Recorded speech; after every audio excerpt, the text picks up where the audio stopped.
gimana? Oke, halo teman-teman, selamat datang di channel Mari Berkarya. Kali ini aku akan share satu hal yang menjadi kegalauan bagi para dropshipper pemula. Yang pertama adalah, apakah kita itu harus tanya dulu ke supplier atau calon supplier kita bahwa kita mau dropship? Dan apakah kita harus menanyakan alamatnya? Kalau misalnya tidak dikasih tahu alamatnya, itu kita harus apa? Nah, aku akan share jawaban dari kebingungan kalian di video ini. So, tonton video ini sampai habis.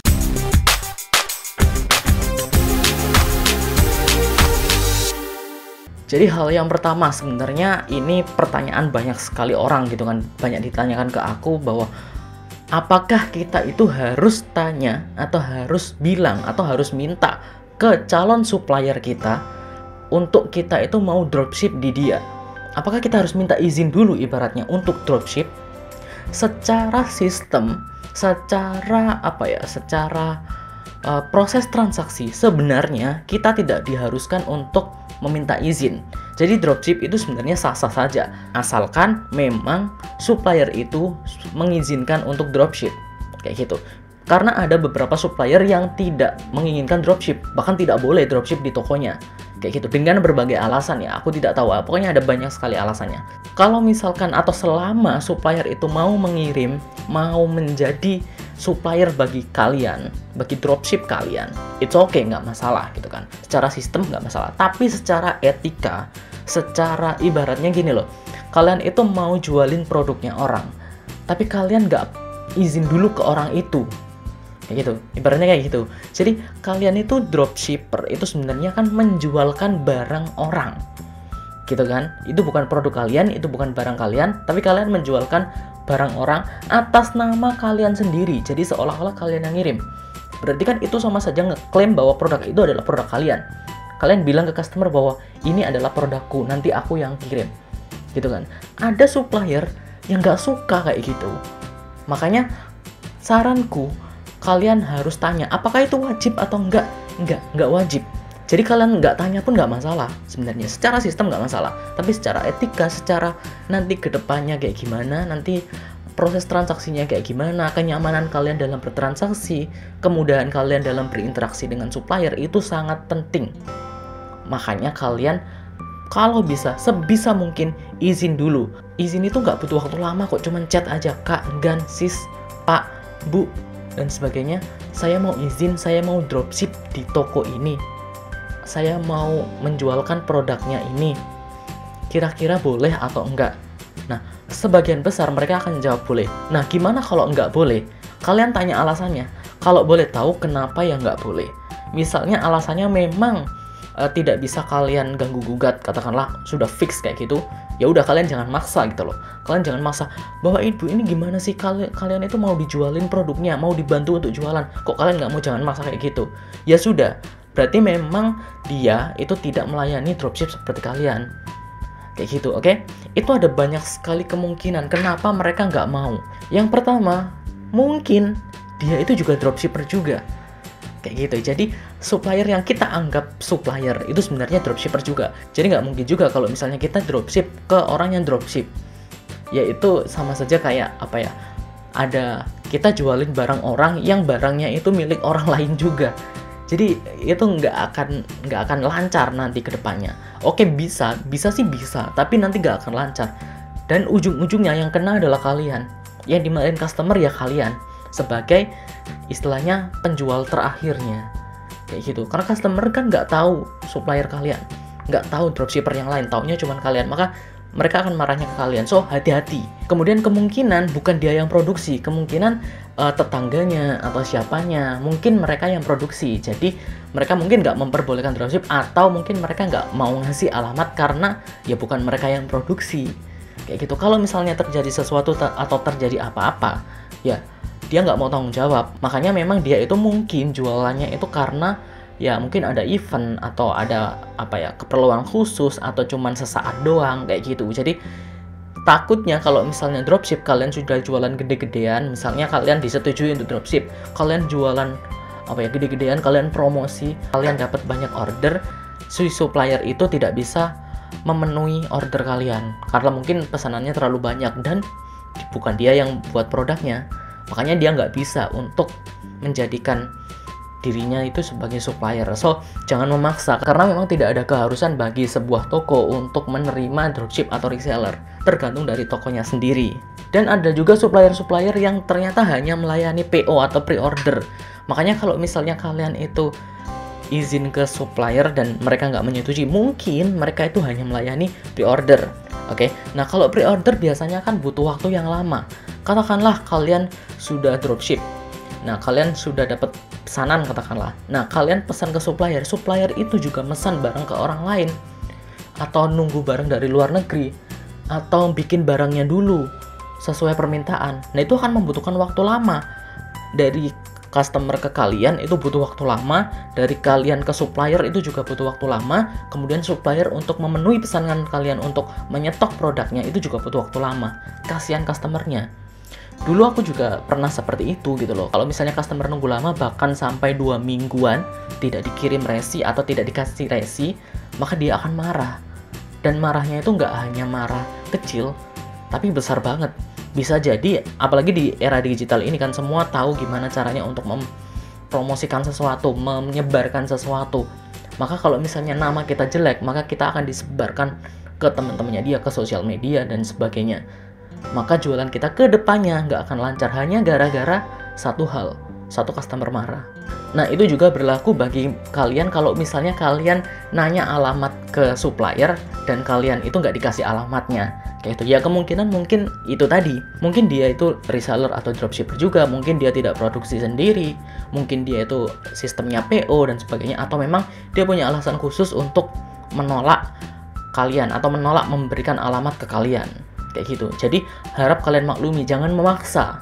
Karena aku yakin kalau misalnya memang kalian itu serius di dropship, kalian itu akan mencari supplier yang terpercaya dan nggak kurang kok, nggak apa ya, istilahnya nggak sedikit kok supplier yang terpercaya. Yang mereka itu mau memberikan alamat, mau memberikan kualitas produk yang baik. Hanya saja mungkin kalian nggak menemukan. Kalian mungkin fokusnya kalau misalnya nyari supplier, itu fokusnya di produknya dulu. Kalian cari produknya yang bagus kayak gimana tanpa melihat suppliernya. Kalau saranku secara pribadi, kalian lihat suppliernya juga. Oke, mungkin kalian menemukan suatu produk, katakanlah kalian jualan produk sepatu. Jangan cuma lihat produknya doang. Misalnya produknya bagus, produknya ini dan sebagainya. Tapi ada banyak hal yang perlu kalian lihat. Kalian bisa cek videoku di sini untuk tahu apa sih hal-hal yang kalian harus perhatikan kalau misalnya kalian itu ingin mencari supplier yang terbaik buat dropship kalian. Karena supplier ini hidup matinya kita, teman-teman. Kalau misalnya kita dalam memenuhi pesanan customer, dalam istilahnya melayani customer, itu semuanya tergantung dari supplier kita. Kalau misalnya supplier kita buruk, ya otomatis toko kita juga buruk. Kayak gitu. Jadi hati-hati dalam memilih supplier dan tetap jaga hubungan dengan supplier. Nah, apa yang harus kita lakukan kalau misalnya kita ditolak atau kita tidak diberikan alamat? Misalnya kita sudah tanya alamat atau sudah tanya apapun, tapi kita nggak dikasih. Seolah-olah supplier itu nggak mau kita sebagai dropshippernya dia gitu loh. Nggak mau kita bantu untuk dijualin kayak gitu. Apa yang harus kita lakukan? Yang pertama, tentunya komunikasi. Jelaskan maksud baikmu itu kayak gimana. Jadi intinya gini, supplier itu sama-sama penjual, kita juga penjual. Nah, kita itu sama-sama menginginkan keuntungan. Oke, supplier ingin barangnya laku, atau toko yang kita akan jadikan supplier itu pasti ingin barangnya laku, pasti ingin produknya laku. Kita juga ingin mendapatkan keuntungan dari sana, ya kan? Dan kita bisa saling kerjasama kayak gitu. Nah, kalian jelaskan maksud baik kalian. Kalau misalkan memang supplier itu serius, kalian jelaskan bahwa saya akan dropship kayak gini, kemudian nanti sistemnya kayak gini. Kemudian nanti kalau misalnya ada pesanan kayak gini, toko saya di sini, saya jualannya di sini, target market saya kayak gini. Nanti saya akan jualan kayak gini. Kayak gitu. Jelaskan secara detail. Jangan menuntut sesuatu dulu. Kalian harus give something dulu. Kalian harus jelaskan secara baik maksud kalian itu kayak gini. Kalau bisa kalian jelaskan potensinya. Oh, saya punya katakanlah follower atau subscriber atau pengikut sekian. Nah, ini kemungkinan besar nanti akan membeli produknya Bapak atau produknya Ibu. Gitu. Kalau misalnya Bapak atau Ibu mau bekerja sama dengan saya. Kayak gitu. Jadi, jelaskan dulu apa yang akan mereka dapatkan dari kamu. Biar mereka itu enak, biar mereka itu kayak, wah, bagus ya, wah enak ya kalau misalnya kita kerjasama dengan kamu gitu. Nah, makanya dia akan memberikan sesuatu, terutama alamat itu, karena sebenarnya itu apa ya, satu hal yang sangat-sangat kita butuhkan untuk dropship ya. At least bukan alamat sih, at least lokasinya, lokasi tempat pengiriman produknya kayak gimana. Nah, kalau misalnya memang tidak bisa, memang karena supplier atau toko yang kita anggap supplier itu memiliki banyak sekali alasan, mungkin dia memang reseller atau dropshipper juga, mungkin dia nggak stok produk, mungkin dia pakainya PO dan sebagainya, dengan berbagai alasan, ya udah, kita cari supplier lain. Makanya kalau misalnya kalian itu dropship, itu jangan asal dropship, jangan asal comot. Aku sudah bilang berkali-kali di beberapa videoku, kalau misalnya kalian itu sebagai dropshipper, jangan asal comot. Misalnya kalian riset produk terbaik gitu, sepatu ini, katakanlah kalian jualan sepatu ini, maka kalian langsung comot gambarnya, kalian promosikan. Nggak kayak gitu teman-teman. Kalian harus tanyakan dulu, kecuali kalian affiliate ya. Beda kalau misalnya affiliate marketing, karena kalau misalnya affiliate marketing itu kalian cuma mempromosikan tokonya atau mempromosikan produknya. Jadi tanggung jawabnya itu di dia. Karena dari sisi pengiriman, dari sisi proses pesanan, dari sisi transaksi keuangan, semua itu ada di dia, ada di toko itu. Tapi kalau misalnya kalian dropship, kalian kan pakai nama toko kalian, gitu loh.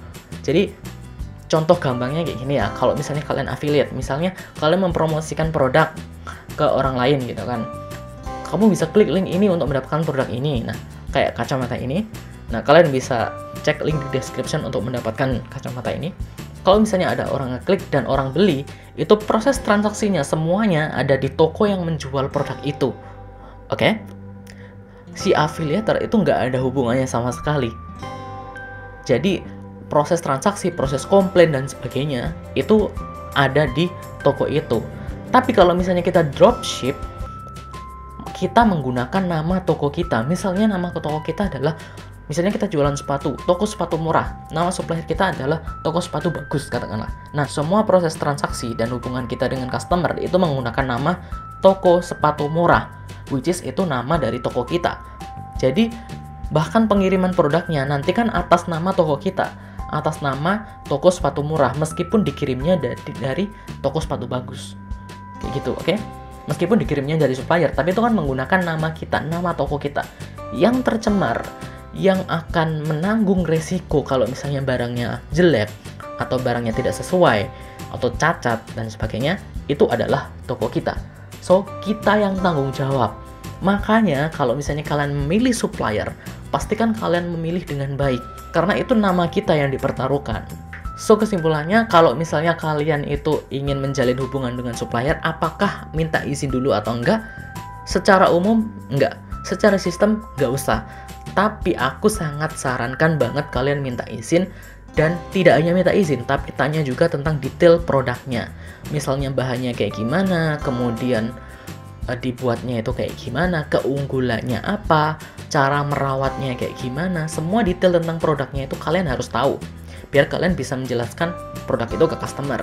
Itu. Kemudian kalian juga harus hubungan terus dengan supplier biar tahu, at least tahu stoknya, stok terupdate. Makanya kalian punya supplier jangan banyak-banyak gitu loh, biar kalian tahu stok terupdate-nya itu kayak gimana.